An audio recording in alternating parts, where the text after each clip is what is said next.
Hola, ¿cómo están? Bienvenidos, bienvenidas. Déjenme quitarme los lentes para que no se vea el reflejo. Pues bueno, vamos a hacer esta cápsula como complemento al la primera sesión, el primer espacio que tuvimos el día martes. Ahorita pues ya cambiaron las reglas, vamos a llamarle así, o las formas de impartir las sesiones síncronas, ¿ok? Entonces, en este sentido, vamos a tener nuestras sesiones ya normales o como se venían trabajando anteriormente, de acuerdo a las nuevas indicaciones. Entonces, vamos a tener ya nuestra sesión síncrona el día martes, ya les estaré enviando la información, ¿ok? Vamos a ver nuestro tema. El día martes explicamos la actividad. Pueden ver en el foro de novedades el video. Dura aproximadamente 25 minutos, donde se explica qué van a elaborar en la actividad. En esta cápsula vamos a explicar el tema, ¿sale? Y algunas generalidades. Entonces, les comparto un video con el que vamos a arrancar nuestra sesión. Apago cámara y micrófono momentáneamente para no entorpecer el video.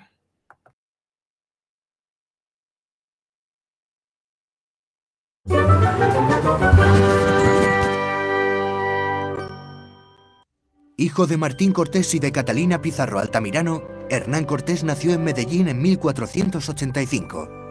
Durante su juventud estudió durante 2 años en Salamanca, ciudad en la que obtuvo una formación en leyes que le fue muy útil durante toda su vida. Sin terminar sus estudios, regresó al seno familiar, donde permaneció poco tiempo. Pronto dejó el ambiente familiar para dar el salto al nuevo mundo. En el Caribe hizo valer sus habilidades y observó de qué modo se desenvolvían los hombres ávidos de fortuna y fama mientras acrecentaba su hacienda esperando su momento. Hombre de prestigio, Cortés llamó la atención de Diego Velázquez, gobernador de Cuba, que le confió una expedición con la que trataba de reponerse de los reveses sufridos por Francisco Hernández de Córdoba y Juan de Grijalba. De Cuba salieron alrededor de 550 soldados, entre ellos 32 ballesteros y 13 escopeteros. Al ejército han de sumarse 200 indios y algunos esclavos negros, junto a cierto número de indias de servicio. A bordo de los navíos viajaron 10 cañones de bronce, 4 falconetes y 16 caballos. En aquel contingente se había incorporado un importante número de participantes en las 2 expediciones, hombres descontentos que en las playas de Veracruz dieron a Cortés el respaldo para fundar un cabildo y enviar desde allí documentos y joyas al rey Carlos I. La ruptura con Cuba se había consumado para dar comienzo a la incursión en el imperio dominado por Moctezuma, cuyos emisarios tomaron contacto con los barbudos de inmediato. En el litoral se produjo la primera batalla, la de Centla, en la que algunos creyeron ver al apóstol Santiago combatiendo del lado cristiano. También allí Cortés mandó barrenar y desmantelar la mayor parte de su flota para impedir que la facción que quería regresar a Cuba pudiera hacerlo. Con el paso del tiempo, a aquella trascendental decisión se le añadieron las llamas que completan la imagen mítica de Cortés quemando sus naves. Desde la costa, los españoles penetraron y comenzaron a establecer alianzas con los pueblos tributarios de Tenochtitlán. La primera de ellas se hizo con Zempoala. Sin embargo, la decisiva fue la que sellaron con los mayores enemigos de los mexicas, los tlaxcaltecas, principales aliados de los españoles durante la conquista. Mientras todo esto ocurría, Moctezuma alternaba ofrendas con las que trataba de disuadir a aquellos hombres de entrar en su ciudad con estrategias bélicas. En la ciudad sagrada de Cholula, el emperador había previsto acabar con los españoles.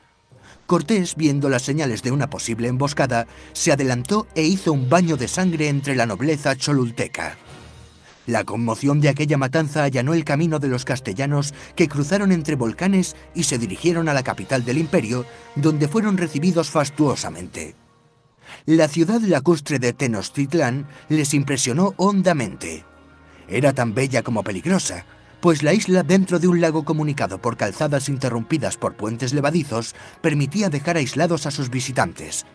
Temerosos de ello, los españoles secuestraron a Moctezuma, que ya había atacado a los blancos en su retaguardia. Durante meses, Cortés y Moctezuma convivieron dentro del palacio de Axayácatl. Sin embargo, aquella calma quedó rota con la llegada a la costa de los hombres de Velázquez, encabezados por Pánfilo de Narváez.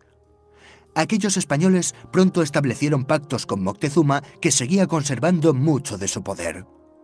Era preciso neutralizar a aquellos españoles que amenazaban lo logrado hasta ese momento, por lo que Cortés abandonó la ciudad dejando en ella a Pedro de Alvarado.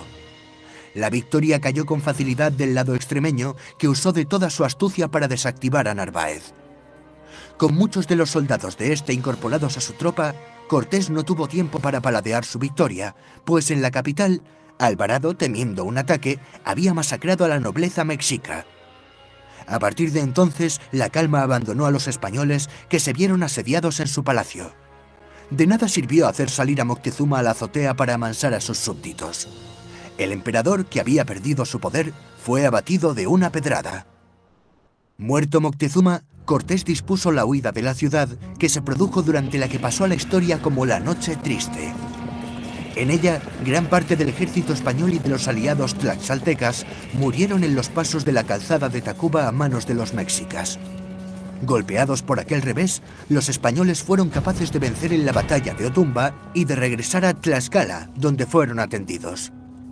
Un factor añadido, una epidemia para la que los naturales no tenían defensas, comenzó a propagarse. En Tlaxcala, Cortés diseñó un contragolpe anfibio. Allí dio orden de confeccionar unos bergantines que debían navegar por la laguna en apoyo de la infantería y la caballería. Así se hizo. Bajo las órdenes de Martín López, se cortó la madera y se elaboraron las piezas que, a hombros de los indios, se llevaron a la orilla del lago Texcoco, donde se armaron los bergantines. La ofensiva final sobre Tenochtitlán combinó las acciones en las calzadas con el apoyo de aquellos barcos para los que las canoas no eran rival. Poco a poco el ejército español, aumentado por un creciente número de aliados, fue encerrando a los bravos mexicas, que fueron capaces de hacer mucho daño antes de su rendición, causada en gran medida por el desabastecimiento y las enfermedades. El 13 de agosto de 1521, después de más de 2 meses de asedio en los que la ciudad quedó arrasada, el último emperador, Cuauhtémoc, fue apresado mientras trataba de huir a bordo de una canoa.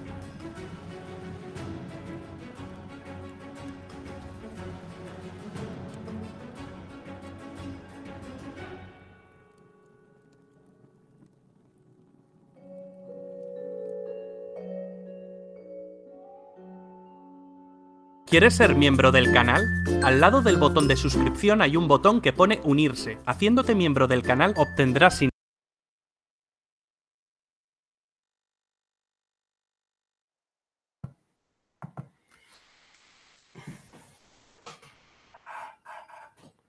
Ok, perfecto. Pues ahí fue la parte del inicio de la conquista de México, que es el tema que vamos a abordar el día de hoy, ¿sale? No lo vamos a hacer tan extenso, no lo vamos a hacer tan aburrido o tedioso, ¿sale? Déjenme compartir mi pantalla.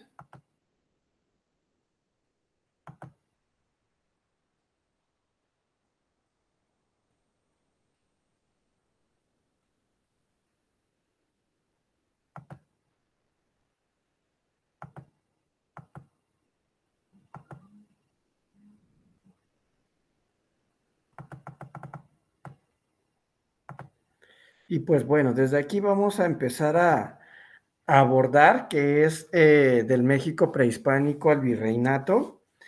Y pues bueno, en el México prehispánico nosotros tenemos que, sobre México, válgame la redundancia, habitaron en ciertas épocas, ciertos periodos, algunas civilizaciones, entre ellas olmecas, teotihuacanos, mayas, zapotecas, mixtecas, etcétera.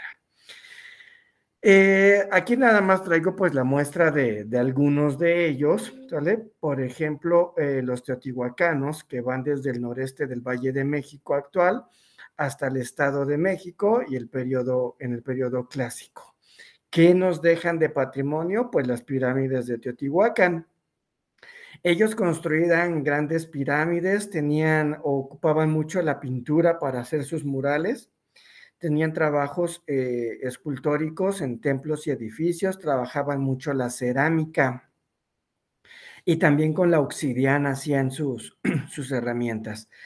Los mayas, esos van desde el sureste de México y Centroamérica en el periodo clásico.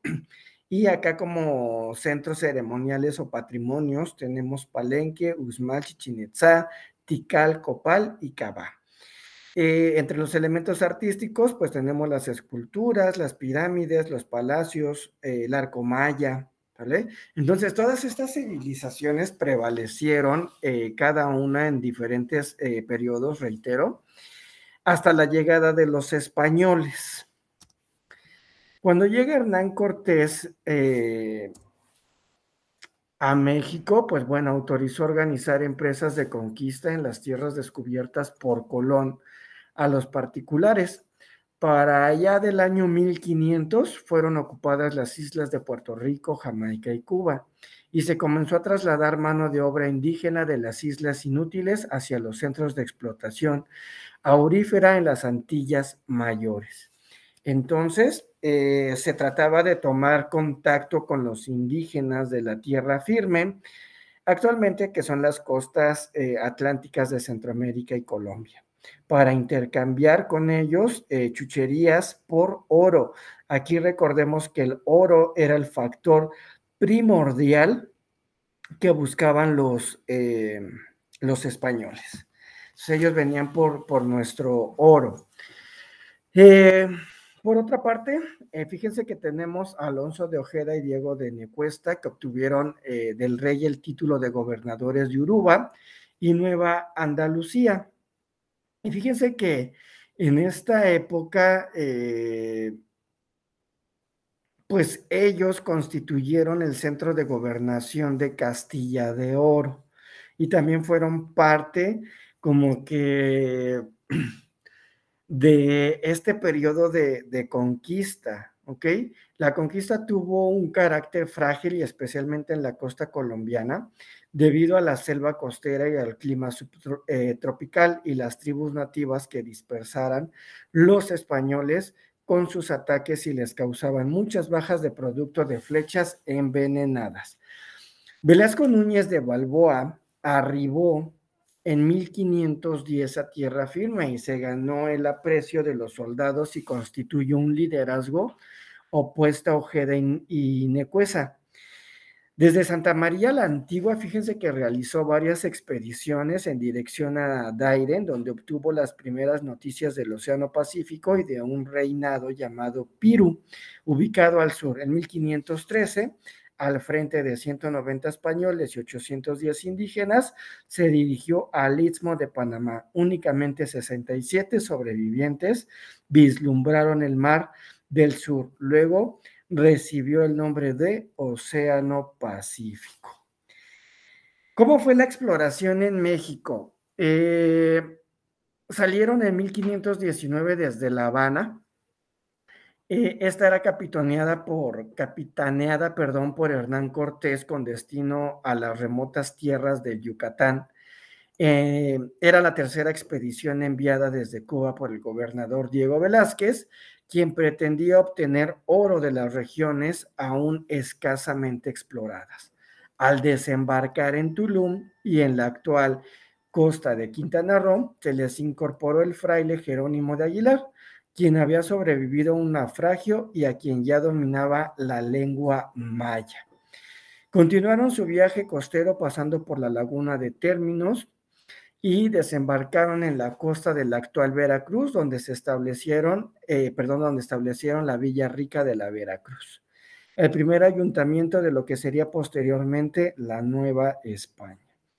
Desde el mismo momento en que arribaron a la región, Cortés demostró excepcionalmente dotes de mando y habilidades para captar la compleja realidad del mundo indígena. Asimismo, resolvió inmediatamente romper con Velázquez y proceder en adelante en nombre propio y de su este. Entonces, cuando llegan ya a tierra mexicana, se ofrecían grandes ofrendas a los españoles, pues para que no siguieran avanzando. En esto, pues bueno, dentro de las ofrendas hubo parte de mujeres que eran las que regalaban con tal de no seguir avanzando. Y aquí tenemos un personaje muy interesante que es la Malinche o Doña Marina, que Cortés había recibido de algunos indígenas de la zona costera en la laguna de Términos. Marina, conocida como la lectora de códices, se hablaba náhuatl y maya, con lo que Cortés pudo comunicarse con los indígenas. Así los españoles contaron desde el comienzo con una valiosa información sobre las relaciones políticas que imperaban entre los diversos pueblos que habitaban las mesetas del Valle de México y estaban sometidos a los aztecas.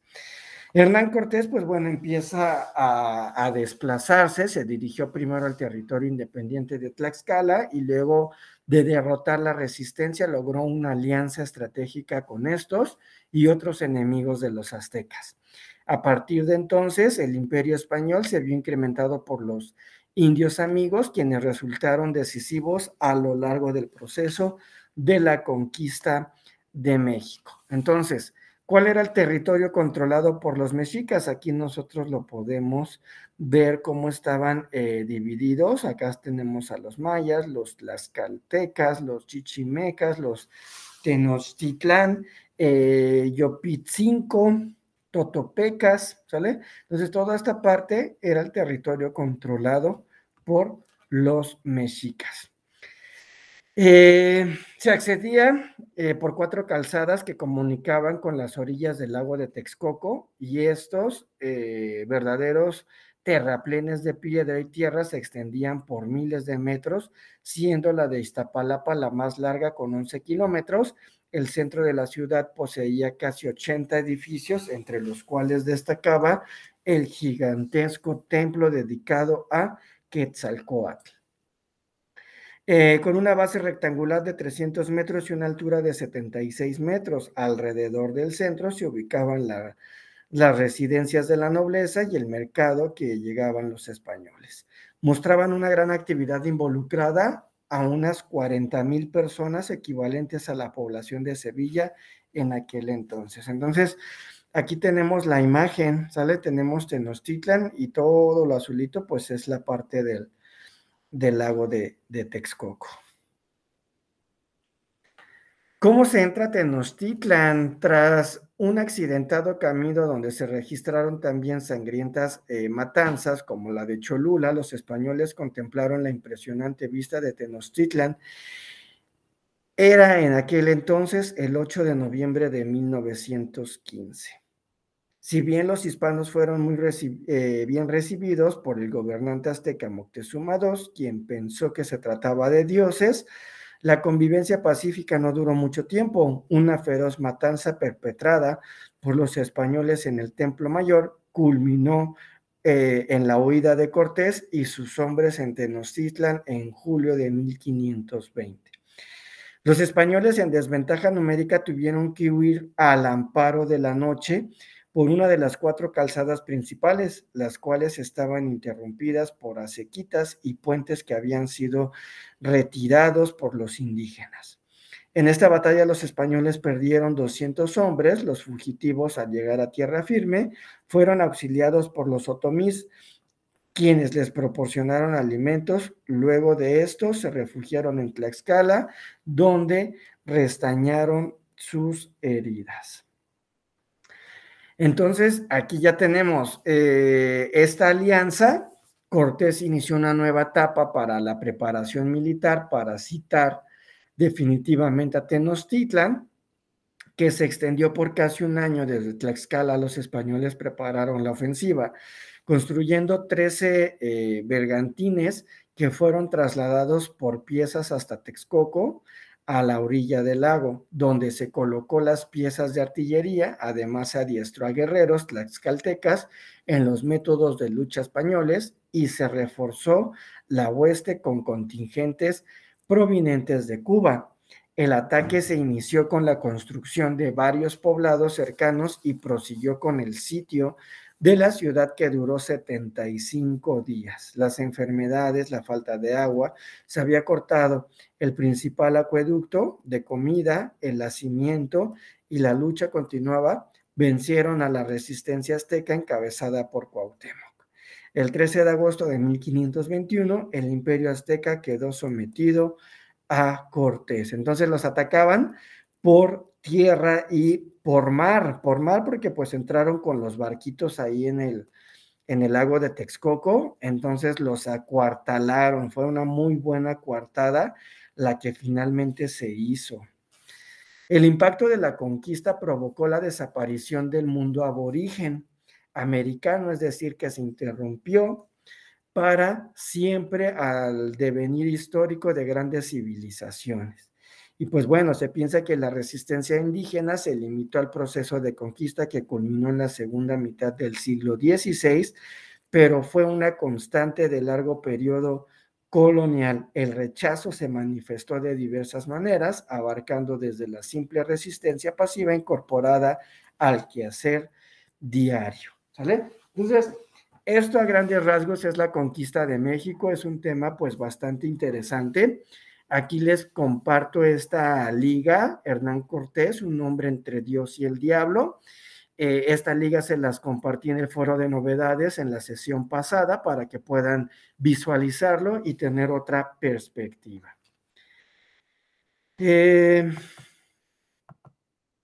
No sé si hay alguna duda, comentario, con mucho gusto lo aclaro.